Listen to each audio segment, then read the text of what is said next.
देवादिदेव महादेव जो मृत्यु लोक में रह रहा है, मृत्यु लोक का देव है, वो आपका जीवन का सर्वस्वता ध्यान करेगा। पड़ोसन को कितनी भी चाय पिला लेना, जायदाद का हिस्सा नहीं देगी। तुम्हारे यहां की पड़ोसन हो तो बात दूसरी हो, दे दे। हमारे सियोर की तो नी दे दादा।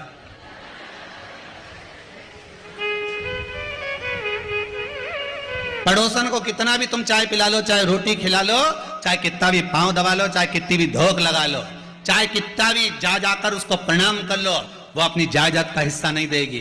पर सास कितनी भी गाली दे ले, अपशब्द कह ले, कितना भी झगड़ ले, तो भी जायदाद का हिस्सा तुम्हें ही देगी, सियोर वाला महाराज के नहीं। जायदाद का हिस्सा वो तुम्हें ही देगी।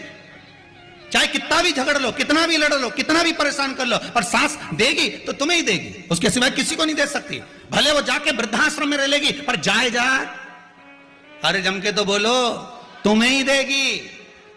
महादेव है, मृत्यु लोक में रहते हैं, कंकर शंकर है।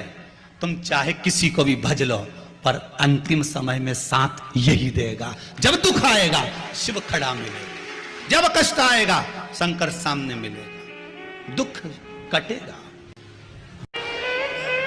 क्या कर सकते?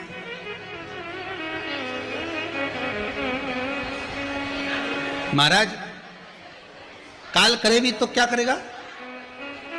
शिव महापुराण की कथा कहती है, भगवान शंकर का संवाद कहता है, सुंदर पुराण कहती है कि बिंदुक के जाने के बाद में चंचुला देवी ने जो शिव महापुराण की कथा का रसस्वादन ग्रहण किया है, वो जीवन का सुख देने वाला।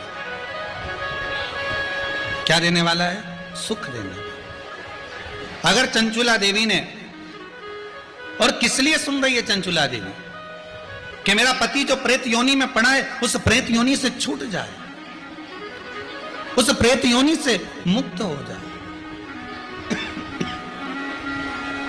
चंचुला देवी अगर कथा सुन रही है तो पति को प्रेत योनि से मुक्त करने के लिए श्रवण कर रही है, मुक्त करने, बस छूट जाए ये प्रेत योनि से।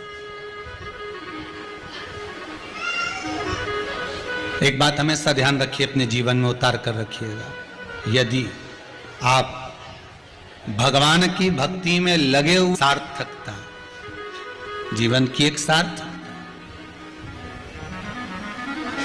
अच्छा एक बात और अच्छे से समझ लो, मान लो आपके यहां कोई आया और आकर दरवाजे से बोला, ए जा तेरे पिताजी के बोल, बेरू सिंह आया है, जा बोल। क्या? छोरा अंदर गया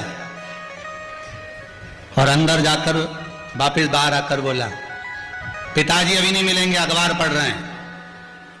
क्या पढ़ रहे हैं? जम के बोलो जरा, अखबार पढ़ रहे। अब भैरू सिंह के गुस्सा आएगा कि नहीं आएगा, कि मैं इतनी दूर से मिलने इससे आया हूं और ये अखबार छोड़ के नहीं आ सकता। बोलो गुस्सा आए कि नहीं आए?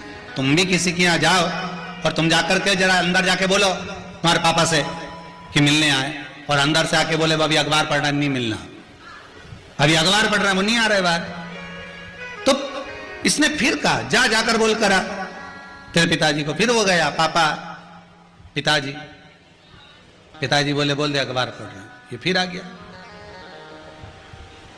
आने मैंने बोला तो पिताजी अखबार पढ़ रहे हैं, वो नहीं आने वाले अभी यार। इसको गुस्सा आ गया, खूब क्रोध आया, खूब आड़ा टेढ़ा बोला। अगर तुम भी होते तो यही करते। बोलो तो सही कि इतनी दूर से 8 किलोमीटर